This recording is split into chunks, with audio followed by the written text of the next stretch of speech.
broadcasting with our oral history microphone, and we're visiting in the home of Mr. and Mrs. A.B. Ray. A.B. is known to most people around, and he's been in the contracting business for a while. A.B., thank you for letting me come, and we start out as usual by asking your age. I'm 70. And where were you born, A.B.? Were you born in West Kentucky? 1914, about 12 miles south of Benton, Marshall County, Callaway County. Well, isn't that wonderful? You're getting down in my neck of the woods, Hardin Brewers area. All right, I went to school 1 year in Brewers. Back then I graduated from high school in Kirksey, Kentucky. I was about 3.5 miles north of Kirksey, is where I lived. Kirksey? Mm-hmm. You know Max Hurt? Well, he was one of my teachers. He taught what little Latin I ever learned, and he said he had to teach me Latin so I could learn some English. Well, I'll tell you what, it's a great help in learning English, and I don't think I ever learned very much about the language till Nadine Webb Overall at Murray State crammed a little Latin in me, not as much as I wish she had now, though. Max Hurt certainly has been a wonderful civic worker and a man of many accomplishments in life, and I enjoy meeting with him in Rotary every Thursday. Yeah. I see Max occasionally because I always enjoy talking to him because we usually talk about some of the things that happened back at the old Kirksey High School, and it's always interesting to talk about. In fact, I talked to him at the reunion about 2 years ago there, and it was real interesting. That was 50 years since I graduated, and so... Right. What about your father and mother's name? My father's name was Stephen A. Ray, and my mother's name was Lucy V. Ray, and she was a Langston, Lucy V. Langston, Judge Langston's sister, Murray. Oh, yes. Very noted in Callaway County history. Yeah, he was school superintendent, I think, back in the old times for about 2 terms, and county judge for a couple of terms, and he was active in politics practically all his life. Uh-huh. Now, do you remember on either side any of the grandparents? No, my grandparents were all dead when I was born, and I don't remember any of them. The only thing I know about them is what I heard from my father and mother. Mm-hmm. And, so did you go to grade school? I went to grade school at Thompson School, which is still about 3 miles south of Kirksey. So it was an 8-year grade school. Made 7 years there, and then I went 1 year at Brewers. I finished the 8th grade at Brewers, and then the rest of my school was at Kirksey. Mm-hmm. Well, do you remember any of your teachers besides Mr. Max Hurt? I guess was he your high school teacher? Yes, he was. He was principal, and also he taught one of the classes at that time. Mm-hmm. Yeah, there was Harry Potts was one of the teachers there, and S.E. Rather was another one of the teachers. He was ag teacher, and I think he was ag teacher the 4 years that I was there. And Ben Grogan, I think I saw Ben Grogan about a year ago in the doctor's office over in Murray. He's still living, I understand. So, and of course... well, those are some famous Callaway County names, Grogan and Rather and so on. Yes, there's quite a few of those people there that I remember very well. And one of my grade teachers back in old Thompson grade school was Acre Miller. I remember him very well. He taught several terms there, and he didn't spare the rod on many of us over there, but we learned a lot anyway. Yeah. Well, I can remember Acre Miller. I believe he had a brother named Timothy. That's right, he did. And the son, it was crippled. His name was, I forgot. Didn't he teach business here in Marshall County for a while, Mr. Miller? I believe he did. The cripple boy. Yeah.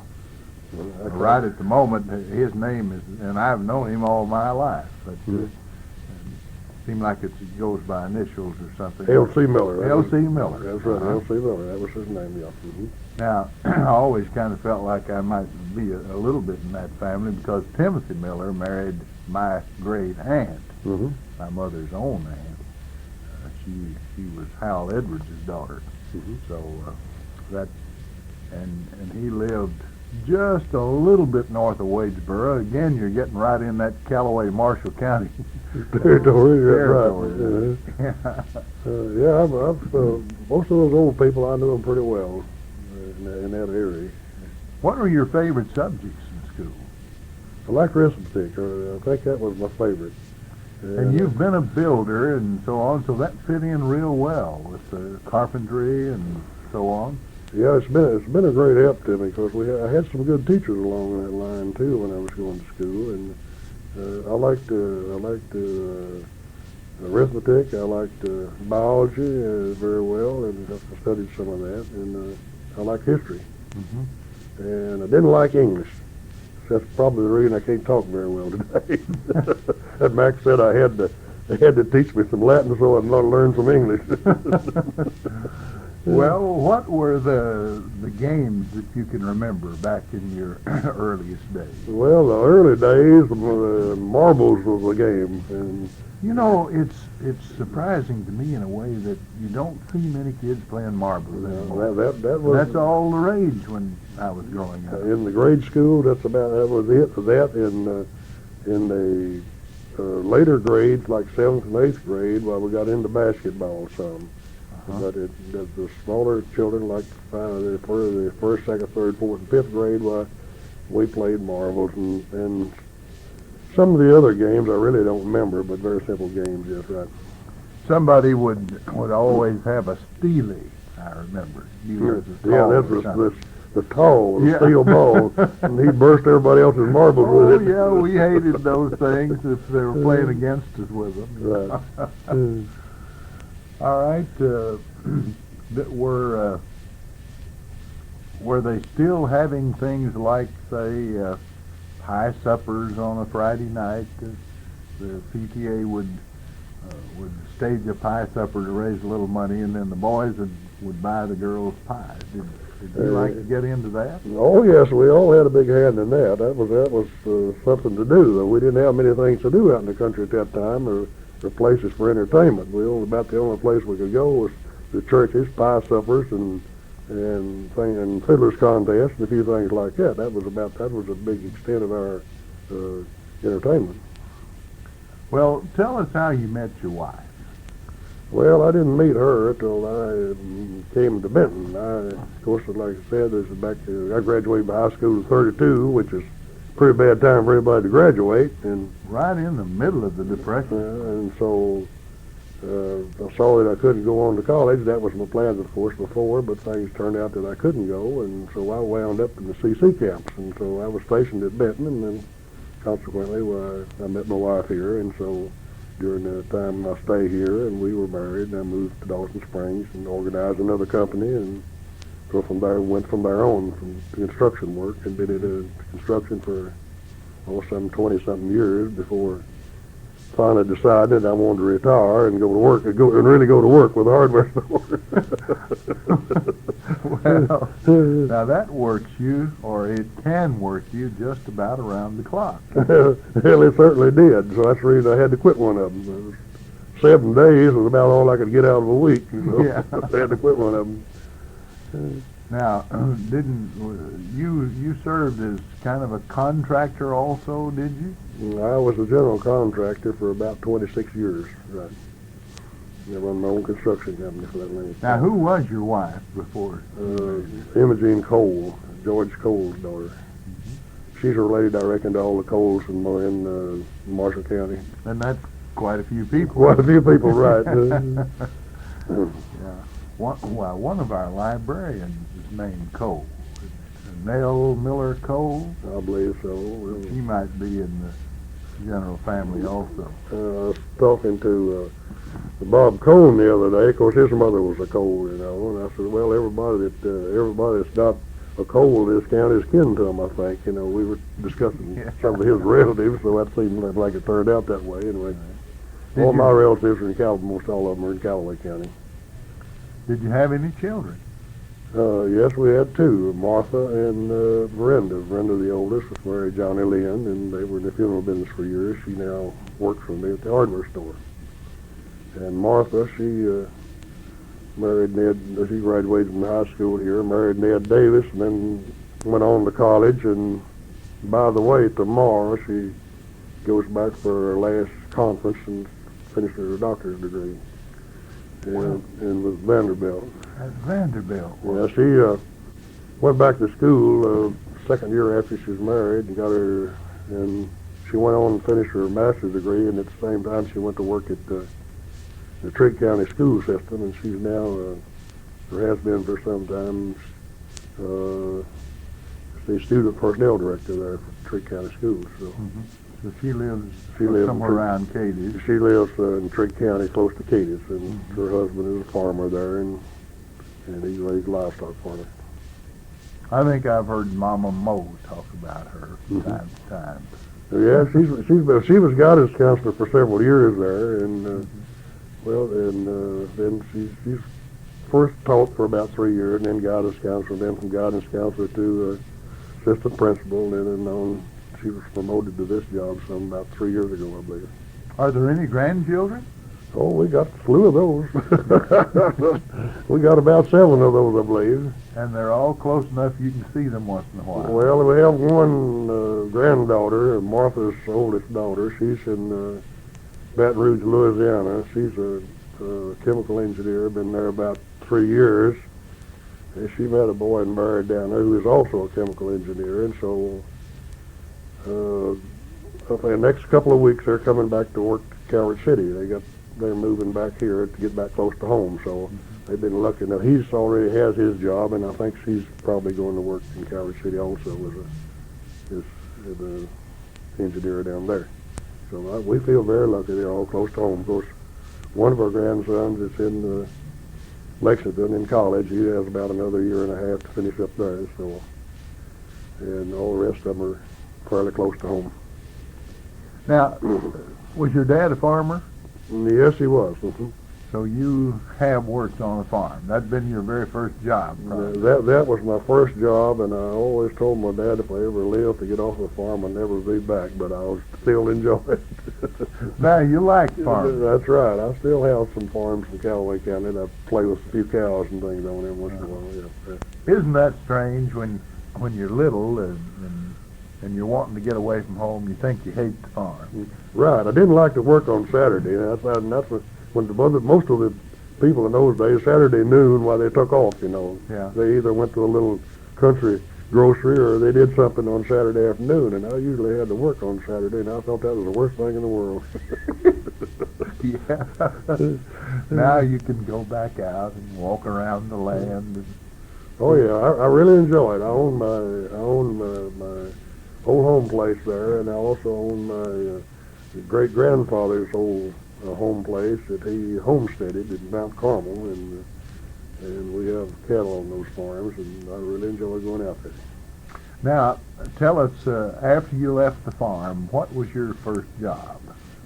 My first job was I was company clerk in the CC camp, 3C camp. That's Soil Conservation Corps, I believe it was. Now, you mentioned a while ago that you were stationed at Benton. That's kind of unusual, wasn't it? How did you manage that? Didn't most people get sent a long way from their home? Or?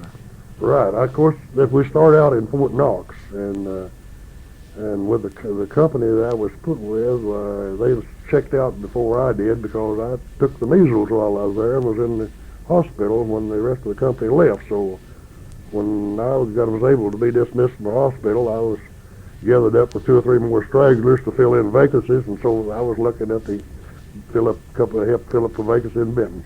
Well, you know, fate works some things that to our advantage that we never dreamed of. That's true. That's very true. Yeah. I know we got some citizens from the Civilian Conservation Corps, and they did a lot of good work. There was reforesting. They set out a lot of pine trees. It's one of the greatest things that happened in the conservation, I think, and for this particular country right in here, because there was a lot of erosion. It did stop that, and it made a lot of people conscious of the fact that something need to be done about it, and so it got started on that path of correcting this erosion problem, and it's helped a lot too in the county. The people that lived back then and now know the difference in the land. Yeah, my dad used to say that he knew a fellow that said, "Well, I've worn out 3 farms." Right. And I guess they just didn't think about the fact that the science for rebuilding that land existed. That's right. And now then, they don't wear them out; they rebuild them. They talk about building up a farm, so in place of wearing them out, and that's true. They did at that time talk a lot about wearing them out. They tend them, let them erode, and then moved on to another cleared another place. All right, now you've gone out of the CC camps, about 35 or so? Or? About 34, 35, yeah. And then what did you do? And I worked at Treese Lumber Company for Mr. Cliff Treese for 3 years, and then I went into... So that was a good background for what you later did, wasn't it? Correct, it was. And at that time, it was one of the best jobs in Morgan County, too. And so then, so just before the war, well, of course, the United States started building some powder plants for England, and so I went to work for DuPont Powder Company on construction and worked for them for about 3.5 years on construction. And then I was transferred to maintenance in a subsidiary plant, which was Atlas Powder Company, and I was the maintenance supervisor at Atlas Powder Company in a TNT plant for about another 3 years, so till about 6 months after the war was over. And all that time you were building your skills so that you could start your own firm. Well, I was either building or was maintaining equipment and buildings and things to produce this powder. Yeah, it was about everything that happened. I guess I always said I was awfully lucky because about everything that happened had something to do with what I did in the future. So after that, why, there wasn't a lot of jobs, and then when I went in construction for myself. What were did you start out and you build something real small first, and then you got a little larger and so on? Or? Well, the first job I ever did, I got a contract for building the Girl Scout camp. Was it over on Kentucky Lake? Kentucky Lake. That was my first contract. So I built the building for them, and from there I built the Levitt building here on the square in Benton was my next one. And from there I went on to pretty well into the business. Now, you had a fine building down here that burned, didn't you? Yes, a pretty nice building, yeah. And but when you came back, you built it bigger and better than ever before. Oh yeah, we tried to improve it and to better serve our purpose. We had to utilize a room because we really didn't have enough room. We tried to utilize that better in the new construction and did so. And King Brothers is now part of that. Is that part of your building there? Right. The King Brothers was with us before we burned out, and of course they wanted to go back anyway when we put back with us, and we owned the building across the street too. We built that. And your own building is the other part of it is Benton Hardware. Correct. Right. Now you say you also own across the street. Yeah, that's Betsy's Hallmark shop. Yeah, we built that building some 7 or 8 years ago. Okay, now I'd like to ask you to talk a little bit about how you remember brewers in the early days, or Benton in the early days, some of the merchants who were around. You mentioned Cliff Treese. Now, that was a man that I knew, of course. Right. See, Amherst Thompson at the bank, he worked at the Bank of Benton at that time, and of course my father and knew his family because he was raised out at Brewers, which is not too far away from where we were. They knew all the people there, so Amherst was one of the first people I got acquainted with. He and Harv Riley owned the grocery store on the square. I got acquainted with him immediately after coming to Benton, and a few of those fellows that I can remember. Now, was he city judge in Benton for some time? Seems to me that sometime along about that time he was city judge, but I don't believe at that particular time that he owned the grocery store he was judge then. I think a little later he probably was, right, if I remember correctly. I didn't remember his grocery, but I remember that I thought that he was city judge at one time. He had the grocery store where Peel and Holland now is. And of course the corner drugstore was on the corner adjoining that, I believe, right. And of course Pont Nelson owned A. Nelson, I believe, that owned the drugstore at that time when I first came here. Yeah. Arch Nelson, or A. was Right. Pont's father. I believe. Right. And so Pont worked with him there, and he basically wound up with on the store. But That'll bring back the names that a lot of people will remember. yeah, Right on the opposite corner over there, was that where Heath's store was? his store was south of the corner drug, what we call the corner drug store. That was Morgan and Heath. Mm-hmm. And they had a hardware store there, and also the undertaking establishment next door, and the post office. Post office was next door too, in that same building at that time. I remember I was company clerk in the camp up there, and I always had to pick up the mail every morning there. Right. Now, later on, there was I guess after the post office left, there was the Benton Tribune. I remember working over there a little with Rayburn Watkins. Yeah, with Benton Tribune was, the best I remember, they were about three buildings longer. One was the Morgan and Heath, next was the post office building. I think that was part of the Morgan and Heath building, but then there was a paper office next there. I believe that's right. Mm-hmm. Now, Max Wolf did. Yeah, that Riley and Wolf they were the one that owned the grocery store. That was Max Wolf owned the store with R. Riley, right? Now on the north corner across there where National Store is now, was that what they called Crawford and Ferguson? Crawford and Ferguson, right? That's exactly right. I remember that was a big rambling store that had, I guess, a little bit of everything in it. Yes, they did. They were a big hardware store. They sold a lot of farm machinery and back in the early days, and in fact, they were one of the leading stores in Benton at the time. And I think they had dry goods and everything else there. But now across, it was a department store. Around on the north side of the square there, in that corner, it seems to me there was a service station in there. That was Galen Heights Service Station was on the corner. That's where I believe the bank building is today. It's the First Federal, I believe. Yeah. And then next to that was the parsonage at that time. For the First Methodist Church. For the First Methodist Church, I believe that's about where the City Hall is now. Right. Mm-hmm. Yeah. And then on across where the post office now is, that was a vacant lot. And then Mr. Riley's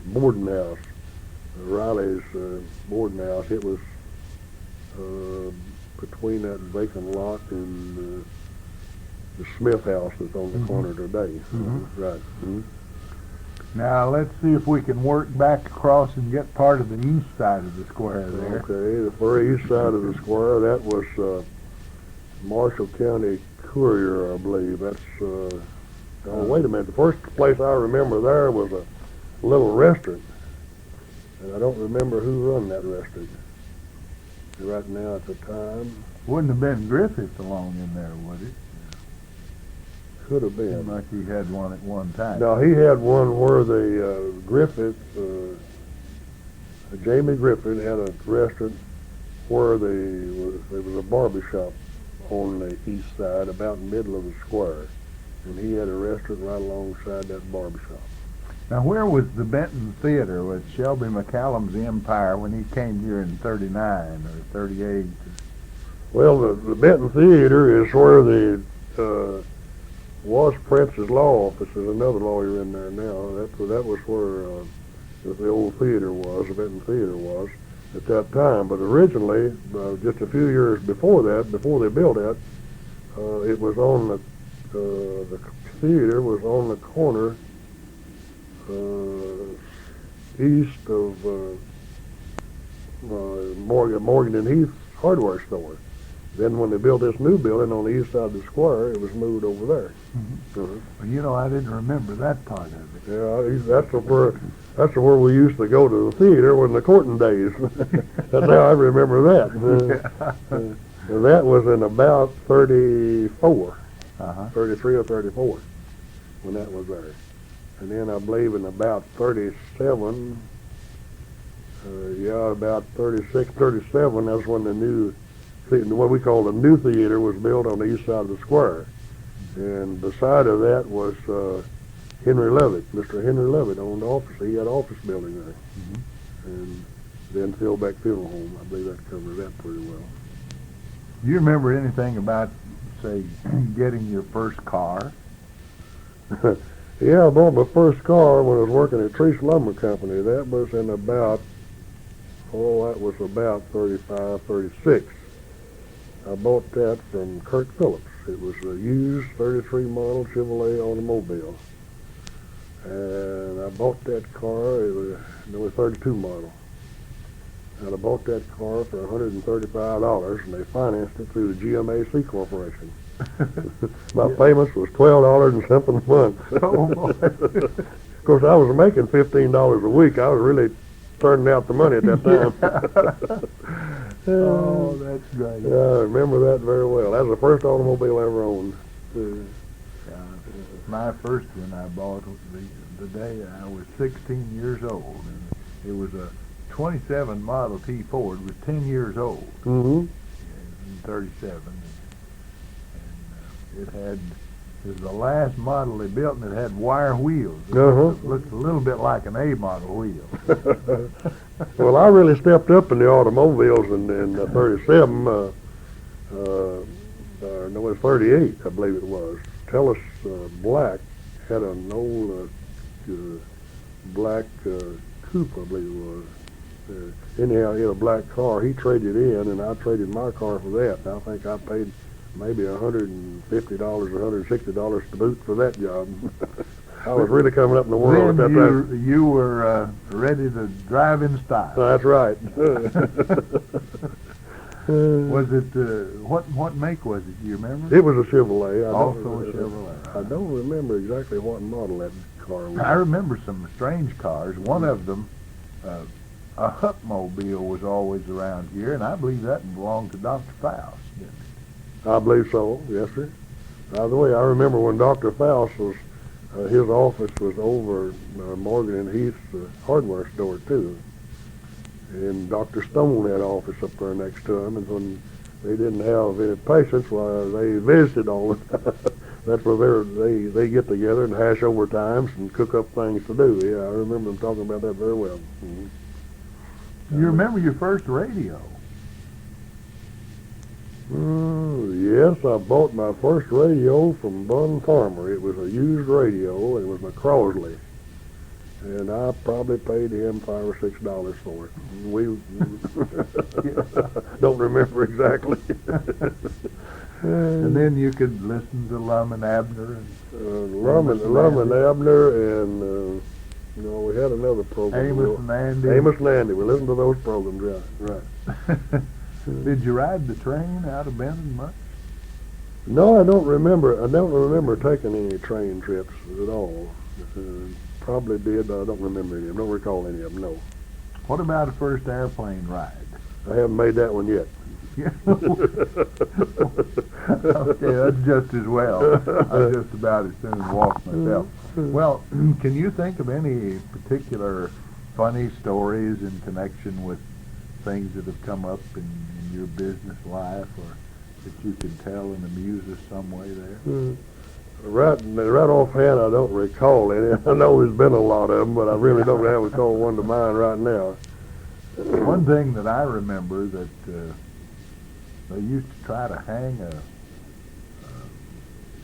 what was that stuff? Acidity around your leg. And that's to keep you from having a cold. I've heard about that. I hadn't seen into that done, but I've heard older people talk about that, yes. Had quite a few. I remember the old flannel cloth they put on your chest to break up a cold when you're so small, all the children. Take you have cold in the wintertime, and I don't remember. I think they put Vicks and maybe a bunch of other things on that. Yeah. And heat it up good and warm, slap it on your chest, and if it didn't blister you too bad, why, you went to bed and went to sleep. Forgot about it being Well, sick. we've got about a half minute left. Do you have any one thing you'd like to be sure you get on here?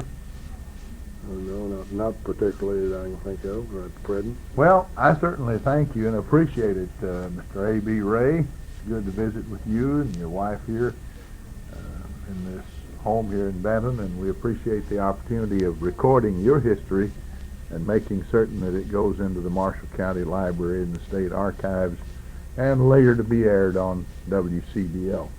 This is Ray Mofield, and we return you now to our studio.